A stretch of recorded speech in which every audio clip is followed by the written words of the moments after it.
Your GP referred you to clinics because she's confident about the care you'll receive. The online admission system allows you to complete your self-admission within minutes. Upon arrival, you're met by a friendly security guard who verifies your booking. Morning, sir. Can I scan a code, please? Thank you, sir. Enjoy your stay.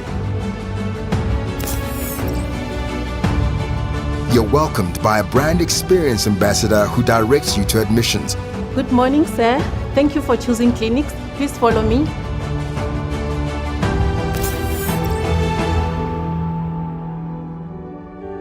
Welcome to clinics.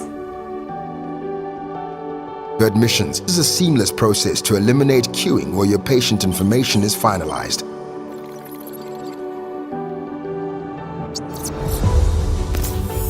We have free Wi-Fi in all our rooms. Please log on to rate our service. Enjoy your stay. A ward clerk then ushers you to your private room. This is your ward, sir.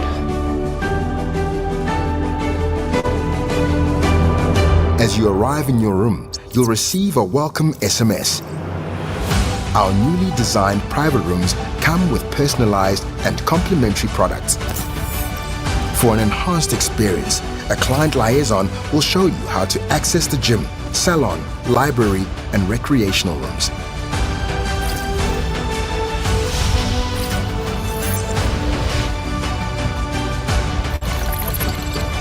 You can also order your meals online.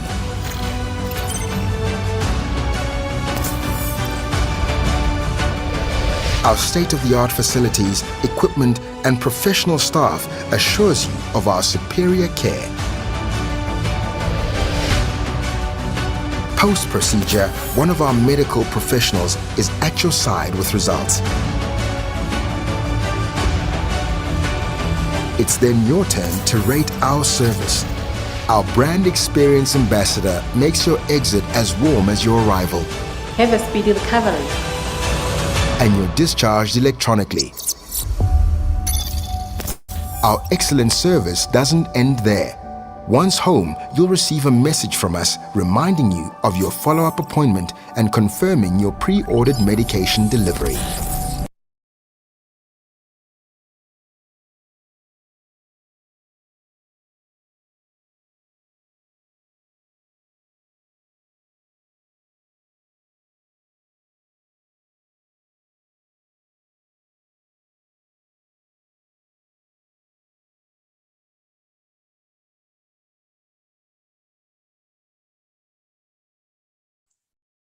Good evening, colleagues, and welcome once more to the clinic's weekly webinar.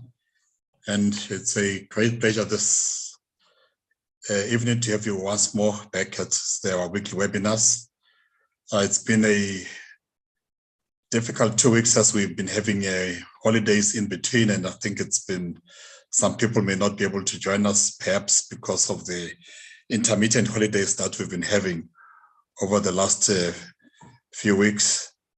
And even this past, yesterday was a holiday in between, and last week we had a holiday, and Monday is another holiday.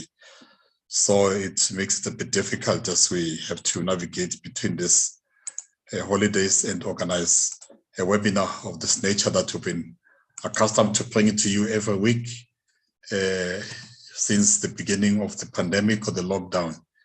And so even this evening, we are continuing with our webinars.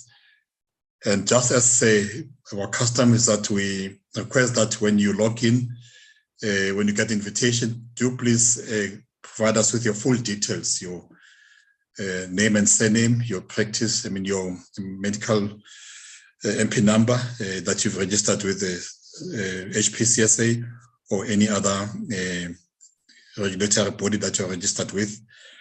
And also provide us with your email address and also your contact details in case there's a need to contact you. But we know that from the beginning of this year, or late last year, with the HPCSA now you don't need to send your registration or your CPD appointment register. We'll submit this registration on your behalf, and the points will be allocated to you. All those who are registered with a different body, you may get a certificate of attendance depending on your body that you registered with. And so we pray that you submit all this information and that we can then capture your details correctly and submit them to the appropriate regulatory body. Also remember to mute yourself when you join in, and also switch off your video so that we maximize the reception, because it makes it much easier to do the presentation without much interference from those who might be connected. And so this evening, we're great to have you. And also remember that these presentations are now live on YouTube.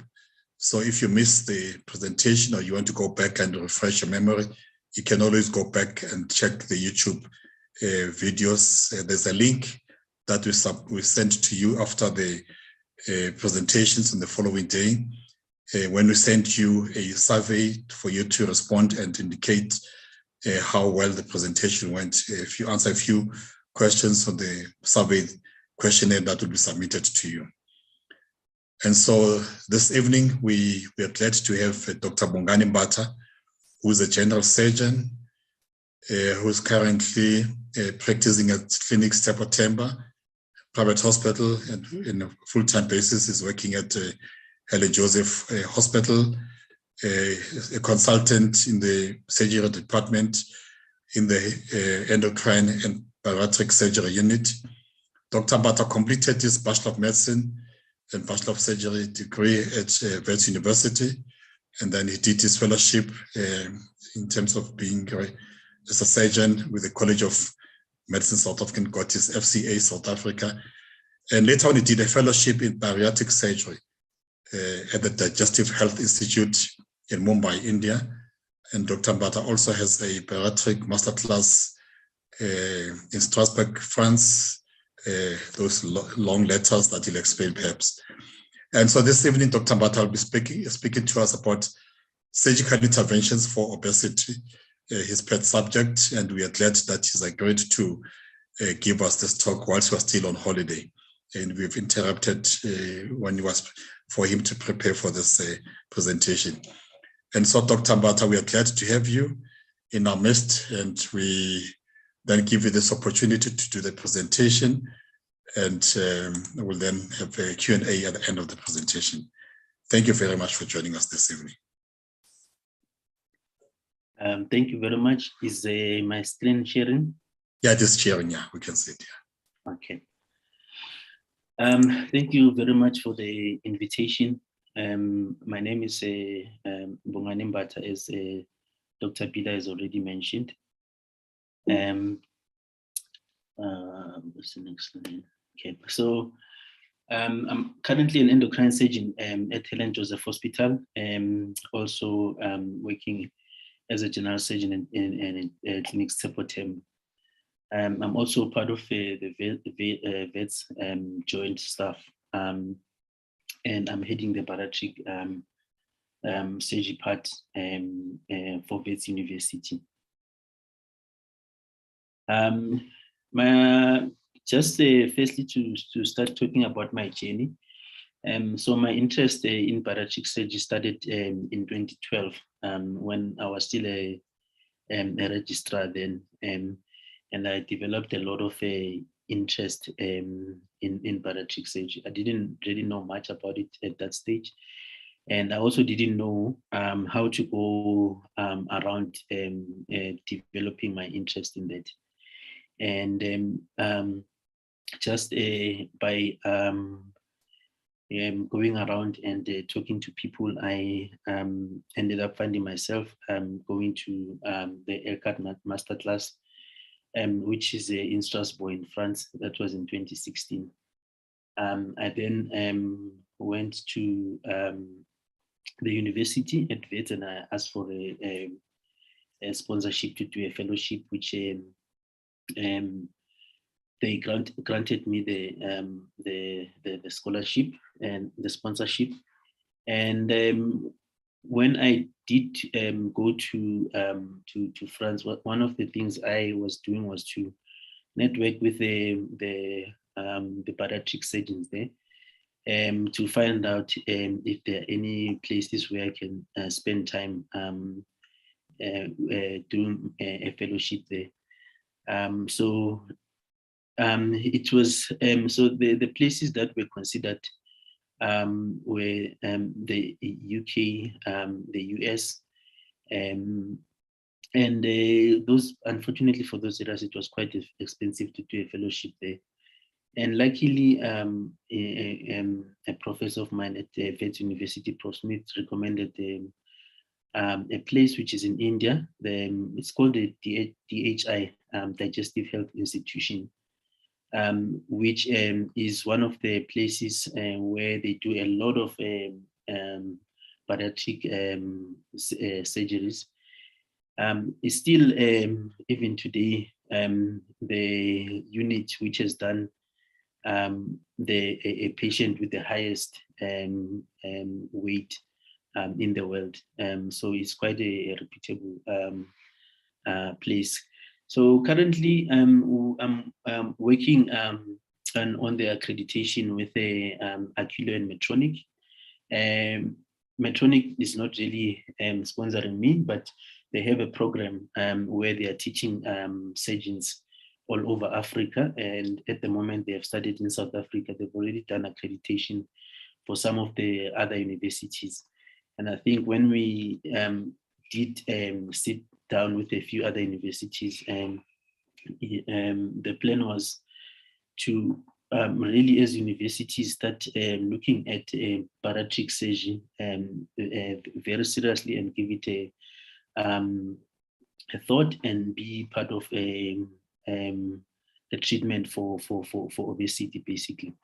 So this is the place where I did my fellowship. This is the team that I was working with. And later in 2019, I was lucky to be able to present my 2 papers in Madrid, which I did during my bariatric fellowship. So just basically to talk about obesity on itself, this slide just shows how obesity has moved. If you look at the yellow bars, you see that in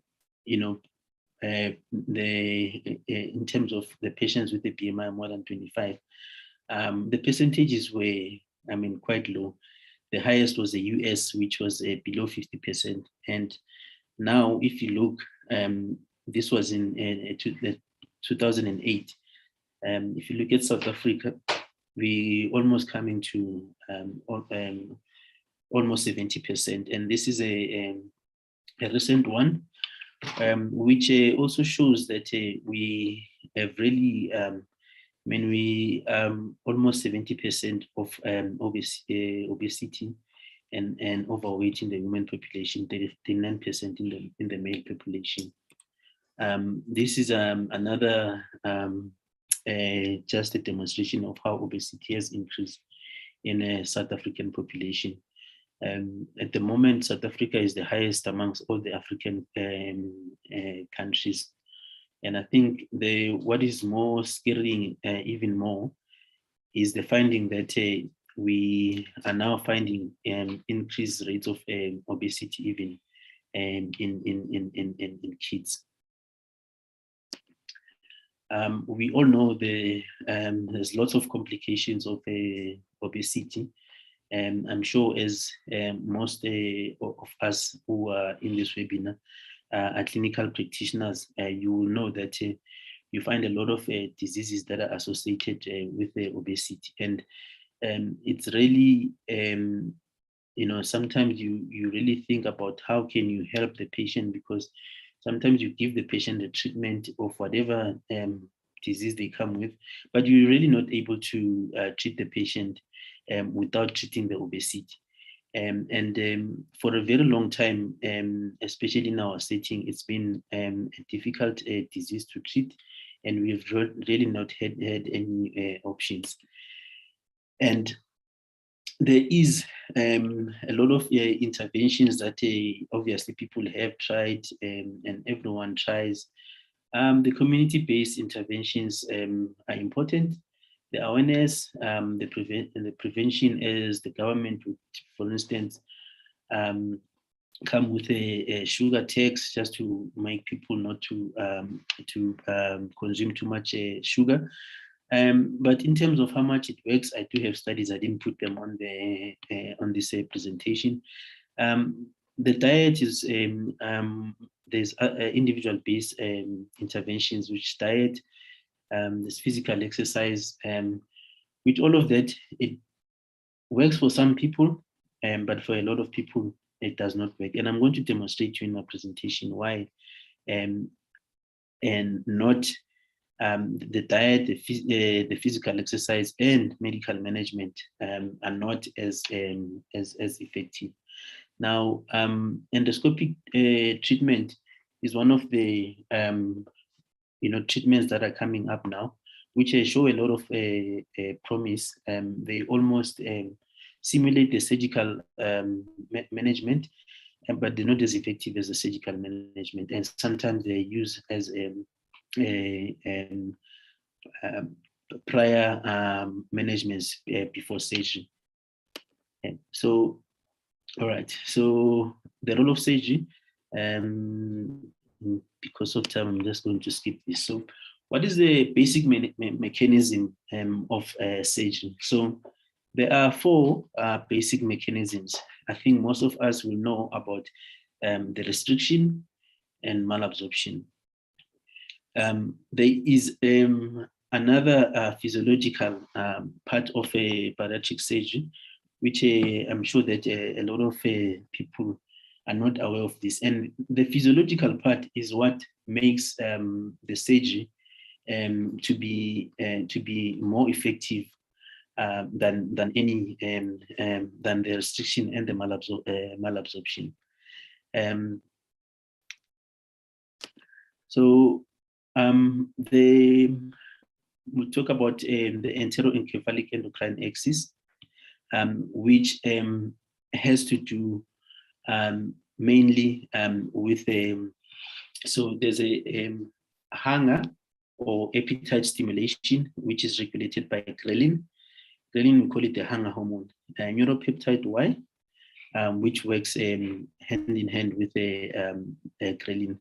And then there's a hunger appetite suppression, which is a peptide YY and leptin. Okay, so I'm going to demonstrate to you just now how this works. Okay, so ghrelin, as I said, is a hunger hormone. It is produced in the fundus of the stomach by the PD-1 cells. Now, what ghrelin does is it stimulates the hypothalamus. When it stimulates the hypothalamus produces a neuropeptide Y, which neuropeptide Y then says you need to eat. Okay, so if you neuropeptide Y is a high, then you eat. Once you start eating, once the food gets into the body, then your ghrelin levels come down. And when your ghrelin levels come down, then you stop, you reduce eating. So this is what, these are the other functions of ghrelin. I'm not going to go through them one by one, but I'm sure you are looking at them in the presentation. Now, this is what I need to show. So this is the graph on top. This shows the ghrelin level. The one on top shows the ghrelin level of someone with a lean weight, and this one ghrelin level of someone with a who is obese. Right now, before you eat, your ghrelin levels go up. Immediately you eat, your ghrelin levels come down. Now during the day, this is the time from the time you eat. So here you're eating, your ghrelin level starts coming down, and let's say about 30-40 minutes after you started your meal, your ghrelin levels have come down. But then once you stop the eating, again, your ghrelin levels start going slowly up, and at some stage, they've gone up again, and then you are hungry, then you eat again, and then they will start coming down, and it keeps doing the same thing. With the obese individuals, the surprising thing is with obese individuals, the ghrelin levels don't go as high. But why are the obese individuals eating? They are eating because this mechanism becomes dysregulated. So the eating is not purely regulated by the ghrelin levels. So even though the ghrelin levels, they stay low, but the patient will keep eating. So this is the reason why with obesity, it becomes problematic. Now, here, this is a patient who, and these are levels that are done on patients. These are not really bloods that are done routinely, but these are assays that are done in studies. Now, this is someone who has lost weight after exercising and diet. Now, if you look at this individual versus this individual, you see this individual who has been exercising and has been taking diet, the basal ghrelin levels are higher than the person than before weight loss. This was before weight loss. So before weight loss, your ghrelin levels this was the regulation of ghrelin. But after you lose weight, your ghrelin levels, they stay higher than the normal. Therefore, you might be exercising and dieting, but you are in a constant state of hunger, which is why it is easy when you are on a diet and we are doing the exercise, it is easy to still go back to eating. It is easy to cheat on your diet. It's purely physiological. It's because your ghrelin level, once you start taking food away from yourself, then your body tells you that you are hungry. It keeps telling you that you are hungry. Now, here's what we can do with sage. Okay, so if you look at this sage, this is a patient with a Roux-en-Y gastric bypass. This one is one with a sleeve. Now, as I said, the PD-1 cells are produced in the fundus. Now, if you do can do a sleeve, or you're doing a sleeve, or you're doing a bypass, once you take away the fundus, so in a bypass, you take away the fundus. Usually when you do a bypass, all this part goes away. So you're only left with this part of the stomach. So the whole fundus is gone. So what you've essentially done is you've taken away the PD-1 cells from the patient. And once you've taken away the PD-1 cells, then you've taken away the ability of the patient to produce ghrelin. And once your ghrelin levels are low, then automatically you cannot get hungry physiologically. You cannot get hungry because your PD-1 cells, your fundus is gone, therefore your PD-1 cells are gone.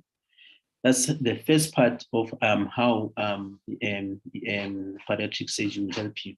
So whether you're doing a sleeve gastrectomy or whether you're doing any type of a bypass, just by taking away the fundus, you've already taken away the edge of the patient to want to eat. And this is assays which are done. This is a patient who's had Roux-en-Y gastric bypass. As you can see, this patient, the ghrelin levels have stayed low, and they stay low throughout the day. This is a patient who's obese, which the ghrelin levels are still higher, are quite higher than, they might be a little bit lower than the normal weight, the people who are normal weight. So if you were exercising, your graph would be here, and then this is the normal, and then this is the obese. But all of these graphs are much, much, much higher than the patient who has had a Roux-en-Y gastric bypass. So just by doing that, you've taken away the ability of the patient to be hungry. and that really works, and we see patients lose a lot of weight just by doing that. Now, the second mechanism is called the ileal brake feedback mechanism. The ileal brake feedback mechanisms is controlled by this peptide YY, which is produced by the L cells, which are found in the small intestine. The highest concentration is in the terminal ileum and in the colon. What peptide YY does is, so once you've eaten the food, once the food comes to the terminal ileum and the colon, it gets exposed to the L cells. The food gets exposed to the L cells, and then the L cells starts producing the peptide YY. And peptide YY, what it does, it inhibits neuropeptide Y. Therefore, it says neuropeptide Y, it's now time to stop eating. Okay, so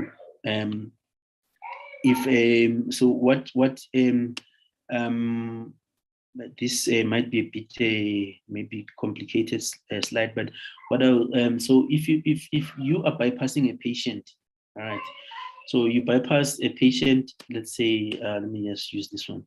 So this is a patient, you bypassed that, and all of this has been bypassed. So the food comes all the way, and as it comes down, because you've bypassed the limb, the length, the food gets to the cells, to the L cells, meaning it gets to the terminal ileum and the colon early than if the food had to go through the entire bowel. So if it goes, if it's bypassed, it goes to the terminal ileum and to the colon early.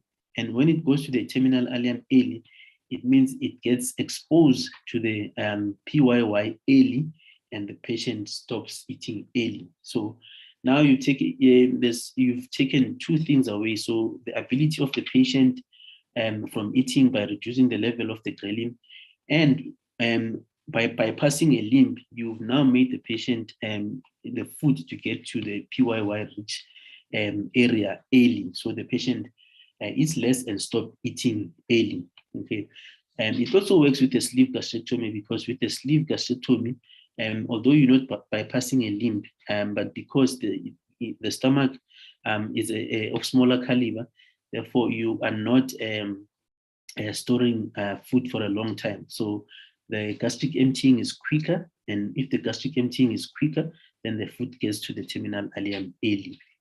So just by doing that, physiologically, you've rendered the patient who is not always hungry, and someone who can stop eating early. Okay. Now, these are just some of the graphs, assays that were done. These are PYY assays, PYY levels of the different patients. As you can see, these are the ghrelin, the PYY levels. I've shown you the gastrin levels. So the ghrelin levels, they come down with the bypass, but the PYY levels are higher in a bypass. And if your PYY levels are higher, then it means you always stop eating early. All right, coming to the anterior insular axis.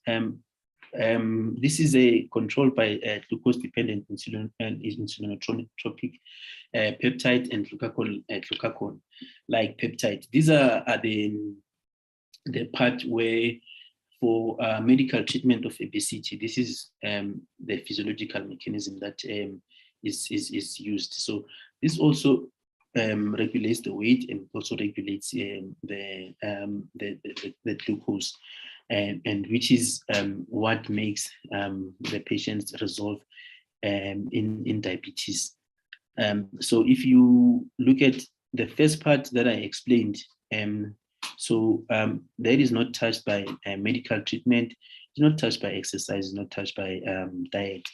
This here is touched by medical treatment, which is what the physicians would be, the endocrinologists are looking at mostly. Okay, so what the GIP works like, it's produced by the K cells, which are found in the duodenum and the jejunum, And this regulates the insulin. This is called the four-gut hypothesis.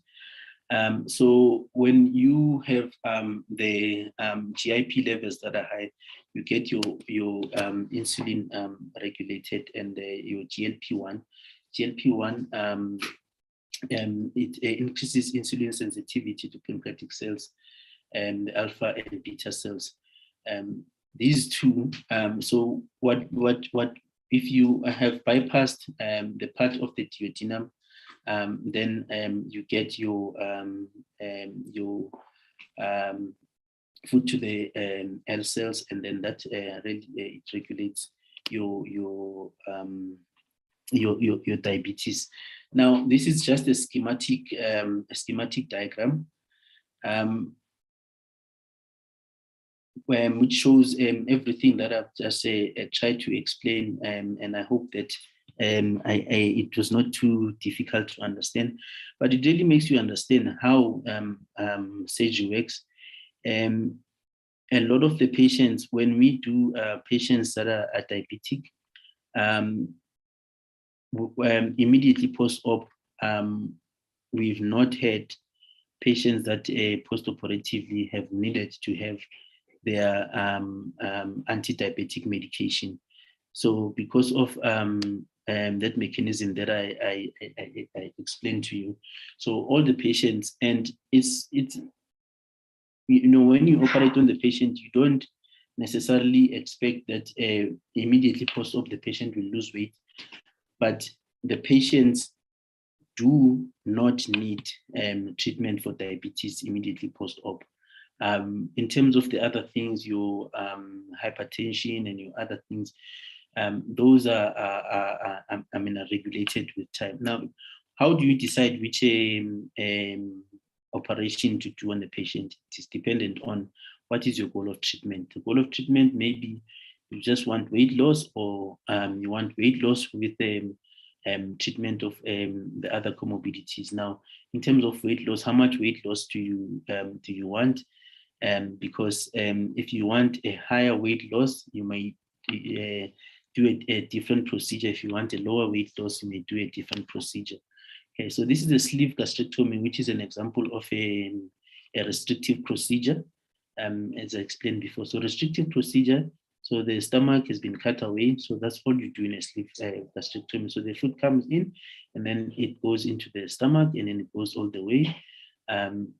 There's nothing that is bypassed, but because the stomach is smaller, and we use a calibration tube, usually what is recommended is anything between a 38, and some people even use that down to 32 French calibration tube.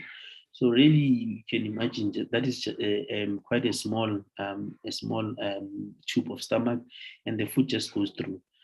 This is a restrictive procedure. The good thing about this type of procedure, it's a very straightforward procedure. There's no anastomosis.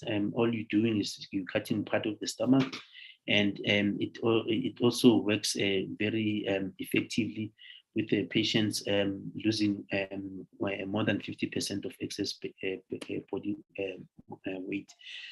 This is an adjustable gastric band. So the adjustable gastric band is no longer in use. I've just shown it to you, just so that you know, but it's no longer in use because of a lot of complications. The malabsorptive procedures. So there's a few malabsorptive procedures. The biliopancreatic diversion with the duodenal switch, SADI bypass, one anastomosis gastric bypass, which is the one which is now gaining a lot of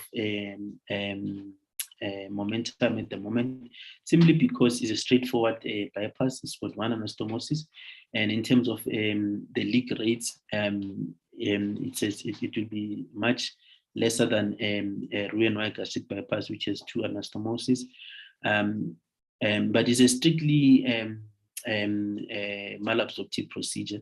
You can bypass up to, some surgeons up to 3 meters of bowel, but safely about 2.5 meters of bowel that can be bypassed with this. and you can lose quite a significant amount of excess body weight, 65% of excess body weight that you can lose with this. This is an example of a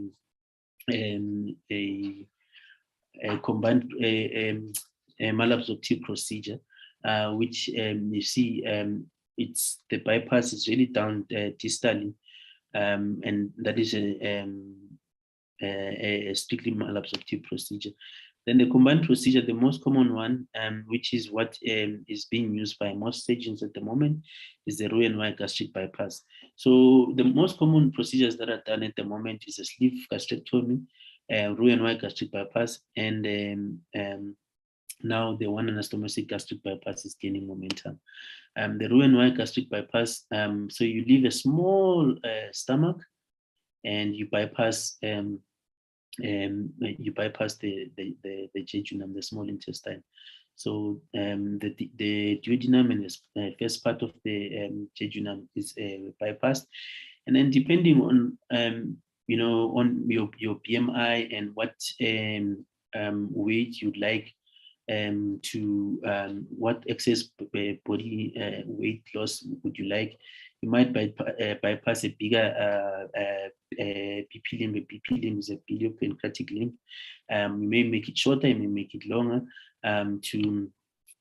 just to make the patient lose more weight or less weight, depending on what you want to do. So this is another combined procedure. Okay, so now obviously everyone will ask if any surgery comes with complications. So what about the complications of bariatric surgery? Because we may talk about all of this and say bariatric surgery, it works, is the most effective, and we know it works anatomically, it works physiologically, but obviously it's surgery, it will have complications. Now, my thing is, if you a surgeon, you need to learn to do the surgery, and you need to learn to control the complications when they do occur, and you need to prevent them where you can. Okay? So things like I'll go through them one by one. So bleeding.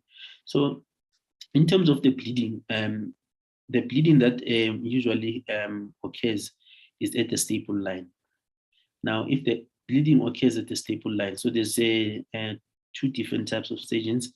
There are those who are going to oversaw the staple line, and there are those who don't routinely oversaw the staple line. So if you routinely oversaw the staple line, in most of your cases, the patients will not bleed.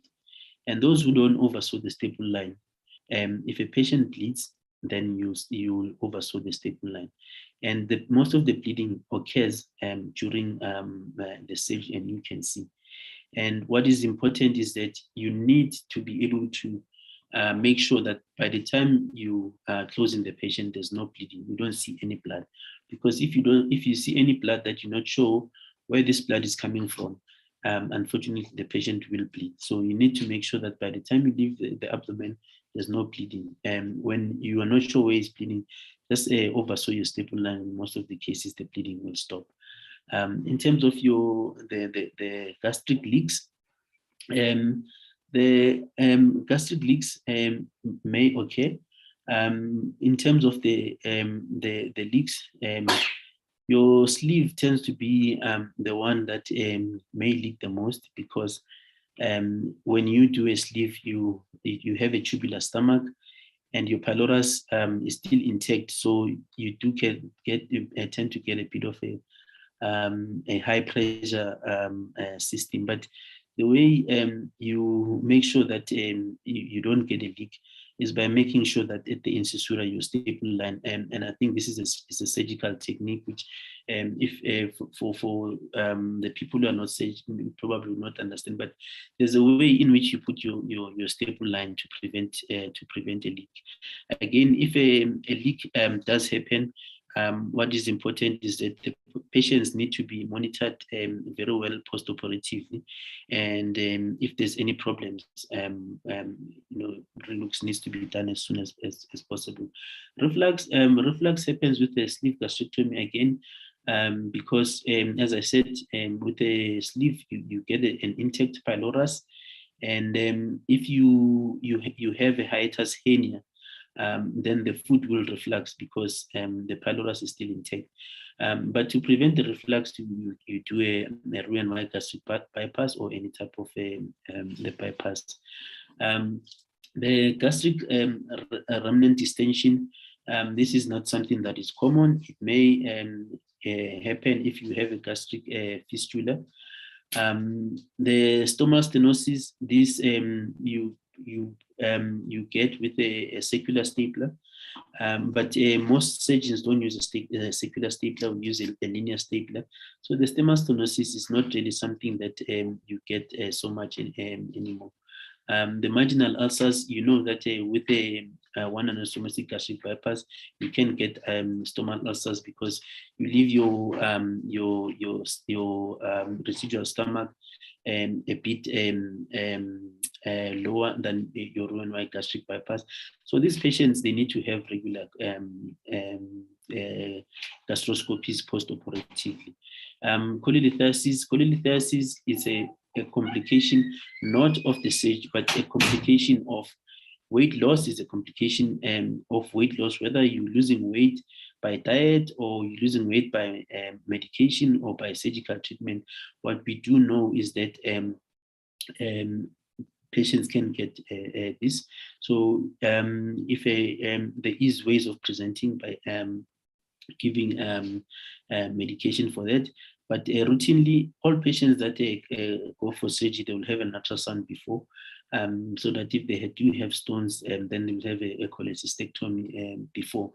The hernias, there's 3 types of hernias that you can get. Peterson's hernia, you get mesenteric hernia, and the port side hernias.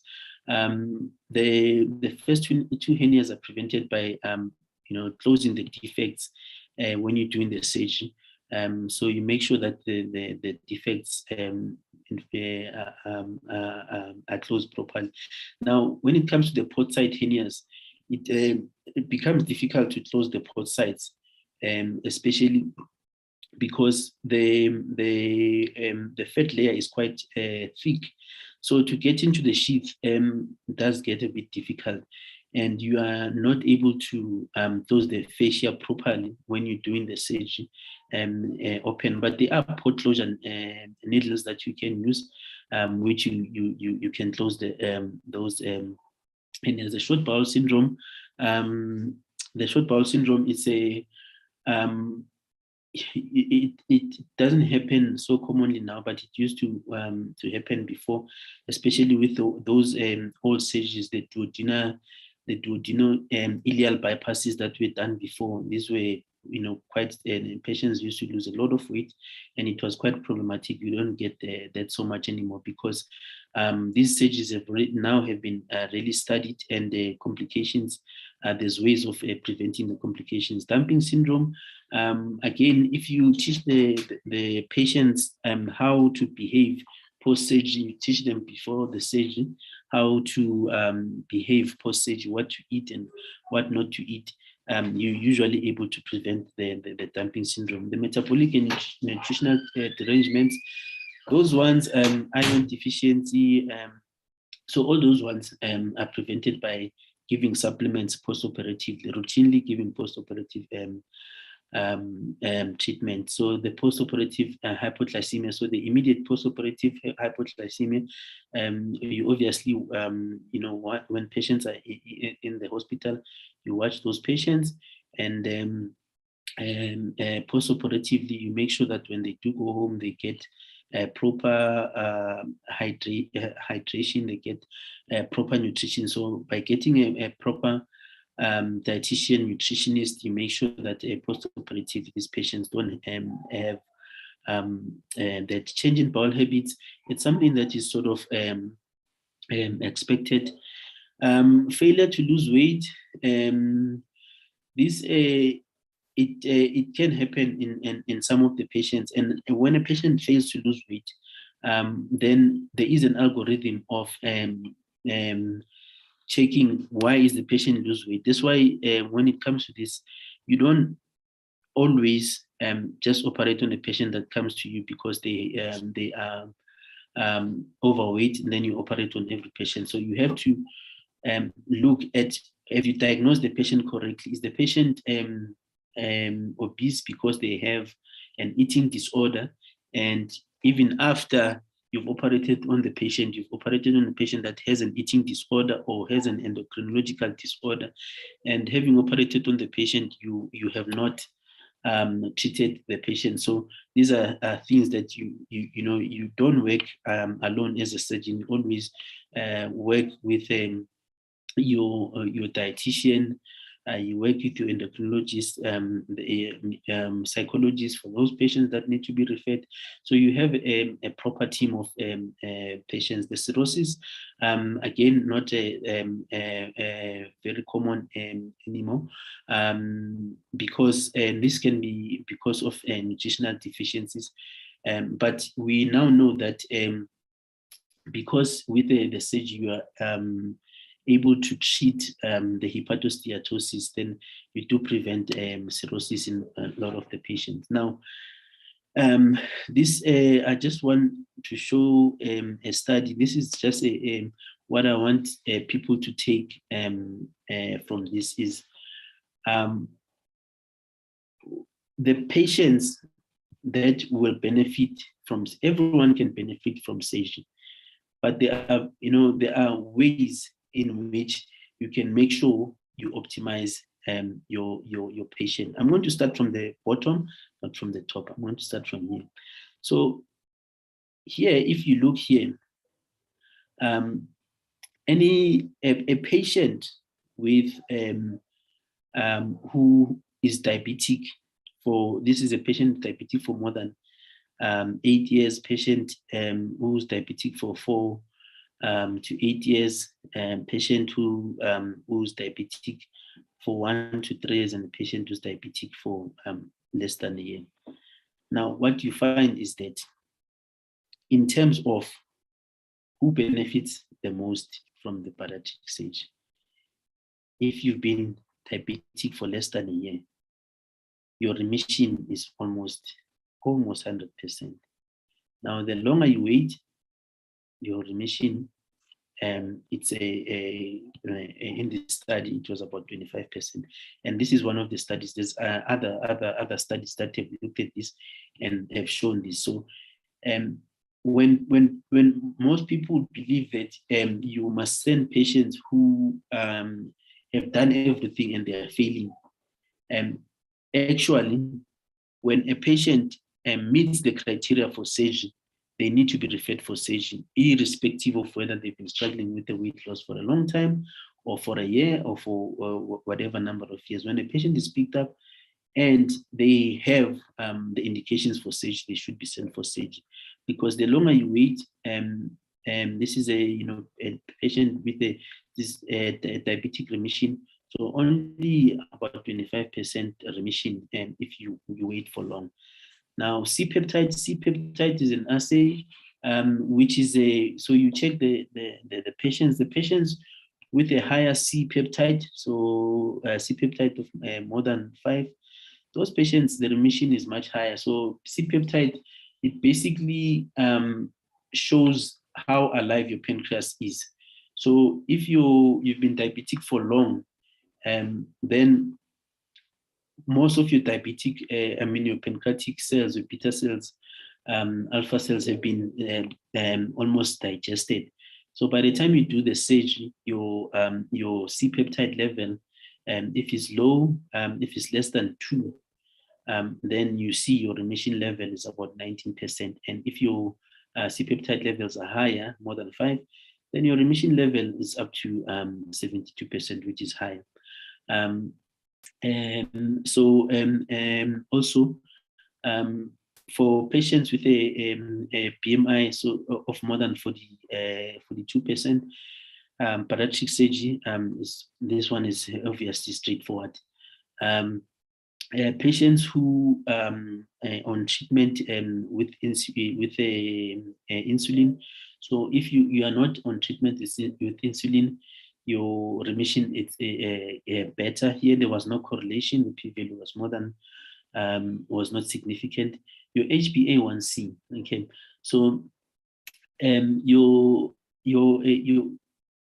you get your patients in this range, so you should, if you're able to get your patients in this range, this is where your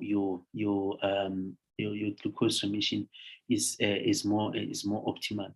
And in terms of the age, the older patients don't respond so well as the younger patients.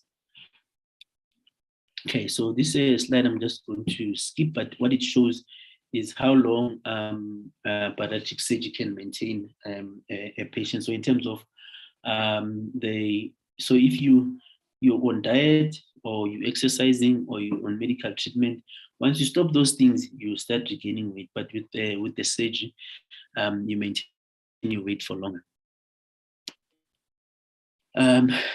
This is stuff that still need to be researched on. And there are some studies that have looked at some of these patients, chronic kidney disease, whether does bariatric surgery work with these patients? Does it work with older age? Those, it becomes a bit difficult because no one wants to operate on older patients. Pediatric populations, not many people are operating on younger patients. HIV, at the moment, most of the bariatric surgery is done in areas where HIV is not so much. There are patients that being operated on with a liver disease. The results are not conclusive at the moment, and the eating disorders, those ones we try to avoid. Okay, so these are the indications for bariatric surgery. So if a patient has a BMI of more than 40, already that patient qualifies for bariatric surgery. If they are more than 35 and with comorbidities, they qualify for bariatric surgery. But also, if you have a patient that is unable to achieve a healthy weight loss, and they've been coming, and sometimes you might be seeing them for other diseases and all that, it's always better to refer those patients to a bariatric surgery unit. We are obviously getting patients at the moment, and we obviously would like to get more and more patients, because a lot of the obese patients don't have the money to be able to pay the fees for it. And since the universities are really coming up and saying let's do something, I think we should be referring a lot of patients. Thank you.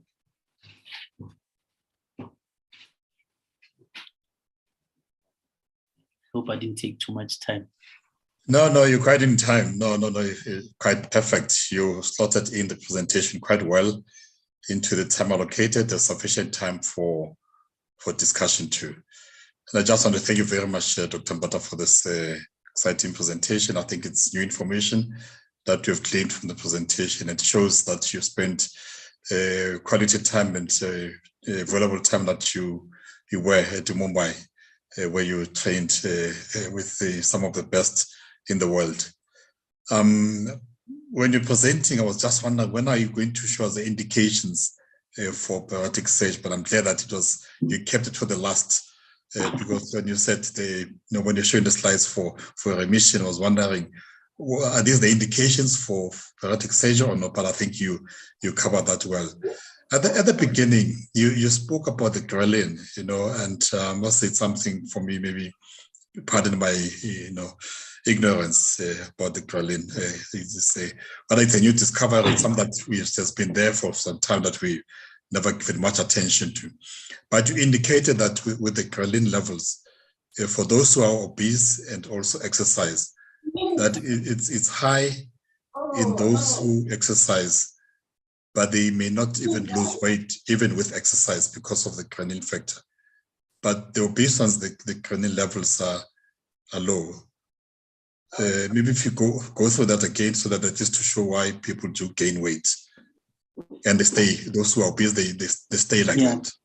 So it's what I said was the lean individuals. So the individuals who are exercising. I think this is the slide. Yeah. So the individuals who are exercising, they not that they don't lose weight, they do lose weight, but because they are losing weight, but because they're exercising and not eating enough, then the body is in a negative energy balance. So when the body is in a negative energy balance, the ghrelin levels automatically they go up, telling the body that you actually need to be eating. It's not that they don't lose weight, they do lose weight, but they regain weight easier because the ghrelin levels automatically they stay high. Now in the obese individuals, the ghrelin levels are actually not regulated properly. So that is the problem with the obese individuals, is the dysregulation rather than the ghrelin levels necessarily going up. So the ghrelin levels, they come down with the obese patients because obviously, I didn't talk about leptin here, but leptin is the storage of fat. So showing you this slide here. So this slide here, so leptin controls how much fat you store.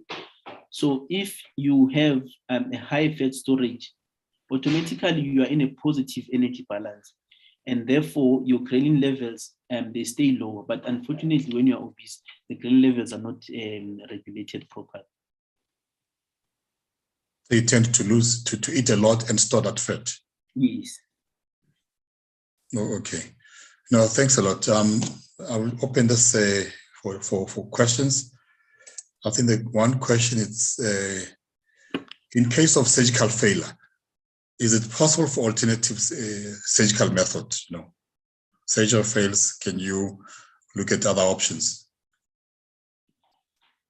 So for surgical failure, so the first thing is that before you decide to take the patient back to surgery, you need to consider why has the patient not lost the weight. Because for surgical failure, in most of the cases, the surgical failure is not because the patient can't lose weight, but it's because the indications were wrong, and maybe the surgery was wrong. So I'll make an example of let's say, and in fact this is something that was happening a lot of times before. A lot of surgeons, when they started knowing about sleeve gastrectomy, and a lot of surgeons were doing a sleeve gastrectomy, only to find that when you reviewed the sleeve gastrectomies, a lot of the sleeve gastrectomies still had part of the fundus left behind. So if you leave the fundus, the patient is still going to regain weight.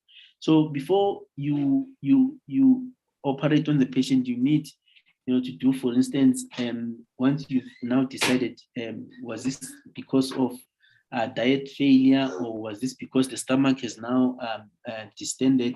You're going to do all the investigations. You do the contrast study to check if your sleeve has distended. So and you can be able to convert things like your sleeve gastrectomy can be converted to a bypass, can be converted into a malabsorptive procedure. The recommendation is that if you've done a restrictive procedure, if you do revise your surgery, then you revise it into a malabsorptive procedure.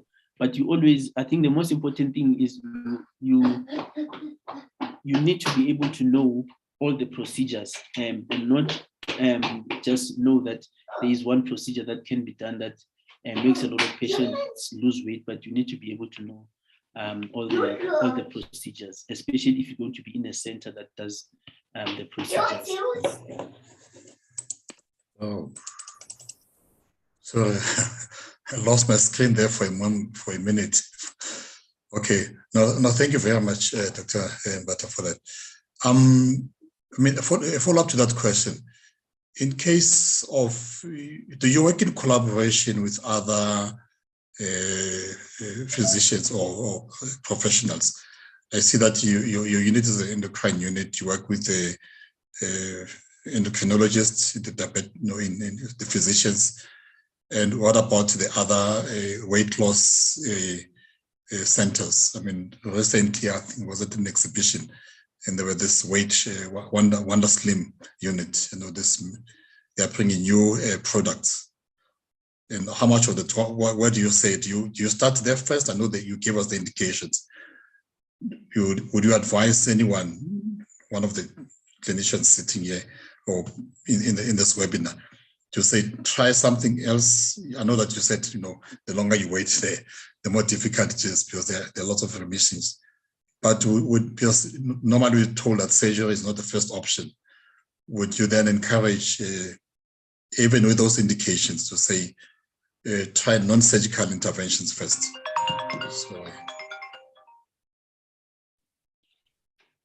Yeah, I think the most important thing is, you see, you need to have an understanding that obesity is not a surgical problem.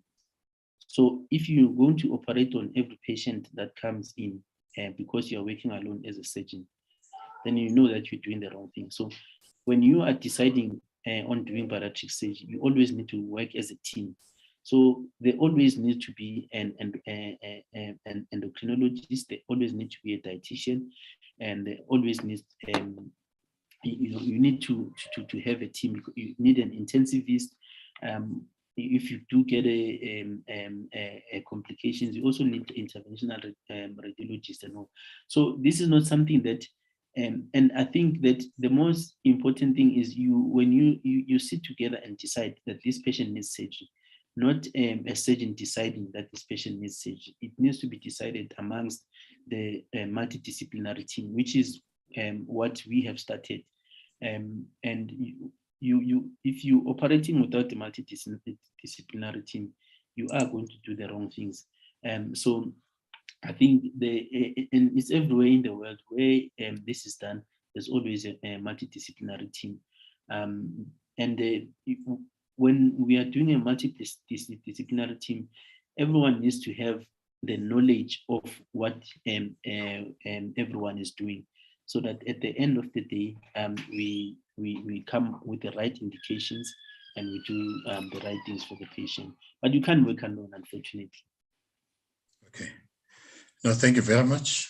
Colleagues, anyone else who's got a question, maybe you can just post the questions in the chat box or just unmute yourself and ask a question. How many centers do we have now? I see that you at VETS, you're head of the bariatric surgery at VETS, and in terms of the clinical units, yeah, and anyone who's still doing that, yeah. George Mukare has got the accreditation. Stellenbosch has got Tigerberg has got the accreditation. Steve Biko is also working on the accreditation. So at the moment, those are the units that the universities that are busy with. And the other universities, I'm sure they might also be starting, but those are the ones that at the moment are quite busy with the accreditation. And that's in the academic centers. In the private sector, do we have any? In private centers, so in private centers, there's obviously you do get the accreditation, but it is dependent on whether you do have the team, and there are regulations which they would give for a center to be able to get the accreditation. But in terms of the centers, nowadays there's a lot of surgeons who are learning how to do the surgery, and most important thing is to find out how to get the accreditation for the hospital.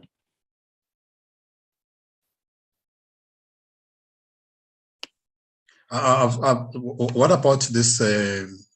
You've heard people say that they want to lose weight and they go to, I don't know if they go to surgeons or they go to physicians, and it's more like a bowel cleanup, and they come back and say this is not just to, and see surgeons or specialists, or do some type of endoscopy to just have a bowel washout so as to lose weight.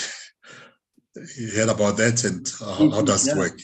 There are those options. There's a few endoscopic options. Some of the options, an example is using gastric aspiration. Something like if people know what a PEG is, a PEG is a gastrostomy tube that goes into the stomach. So the patient eats, so they can have the taste of the food, but when the food gets into the stomach, it gets aspirated, and then they don't absorb that. So that is one of the things. Or you can do a sleeve gastroplasty, where you actually putting an endoscopy inside and you suturing the stomach from inside. You can also put a balloon. You can do a few things with a endoscopy. Unfortunately, it all needs it needs a experience, and most of the people, the experience that people do have is an experience of putting balloons, but the most of the stuff is still they are new, and they're not really as effective. But I suppose with the time and the experience of the endoscopist, this will also be something that is more effective, because sometimes you don't really need the surgery, but what you need is a kickstart. And by putting a balloon on the patient and allowing a patient to lose 15 kgs, maybe 20 kgs, that is a kickstart. And maybe after that, the patient will be able to exercise on themselves. So I suppose those are, you can use the medical treatment, you can use the endoscopic treatment. So it's not only the surgery. That's why I'm saying that MDT is more important than just to decide to operate on everyone. Okay. From Dr. Mashio. Welcome, Dr. Mashio. We haven't had much from you in a long time. Bulimia nervosa patient with obesity, not intending to gain more weight. What is your approach? Again, as I mentioned, bulimia nervosa, those are the patients with the eating disorders. Patients with eating disorders worldwide, there's not a lot of studies with patients with eating disorders. And the truth is, most surgeons will want the patients to be worked up properly by